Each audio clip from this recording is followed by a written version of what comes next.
আচ্ছা, আমার যে যে ক্যান্সারে ভুগছিল, আমার শরীরটা যেন এখন এখানে আসার পর থেকে পেটটা হালকা লাগে।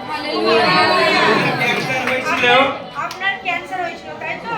তা আপনাকে প্রার্থনা করার পরে ঈশ্বরের আত্মা আপনাকে সুস্থ করার পরে এখন আপনার কি রকম লাগছে? একটু হালকা লাগছে, আমার পেটটা একটু হালকা লাগছে। হালেলুয়া!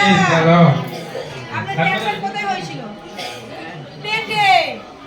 উনি পেটে ক্যান্সার নিয়ে এখানে সুস্থ করেছেন আর এখন বলছেন পেট সুস্থ আছে।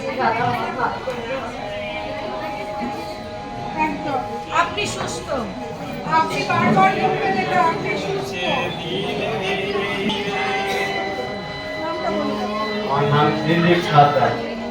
কি প্রবলেম হয়েছিল? আমার এই এক সাইড পড়ে গেছিল, তা আমি পিজিতে প্রত্যেক মাসে মাসে ওষুধ চিকিৎসা করতে যেতাম, কিন্তু আমি আর জানি আমি প্রভু ঈশ্বরের দরবারে এসে 1 বছর ধরে আমার ওষুধ খাওয়া করবো হয় না, আমি দিব্যি সুস্থ আছি।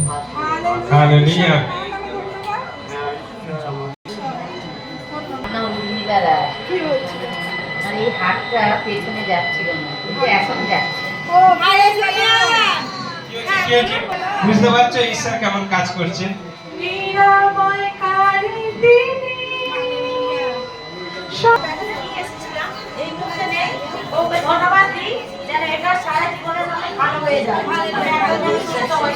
বিশ্বাস আমি অবশ্যই করি, বিশ্বাস করি। আপনি হাঁটুর ব্যথা নিয়ে এসেছেন, এখন আর নেই। হালেলুয়া! আমার একটা প্রার্থনা আপনারা করবেন, আমার বৌমা জয়শ্রী, ঠিক আছে, যাওয়ার সময় আপনি দেখিয়ে দিয়ে যাবেন। যার সময় যেন আমার মিলন হয়, আমি বাড়িতে গিয়ে যেন একটা ফোন পাই, সেটা ফোন করে যেন বলে। ঠিক আছে, আপনি যখন যাবেন ওই নামটা লিখিয়ে দিয়ে যাবেন। আমি পাটা দিয়ে ওটা হাঁটতে পারিনি, যে দাঁড়াতে যন্ত্রণা করছে, একটু হেঁটে গেলে যন্ত্রণা করছে। পড়ে গেছিলাম একবার, পড়ে গিয়ে সেই থেকে এরকম হয়েছে। হ্যাঁ, 25 দিনের ব্যথা এটা।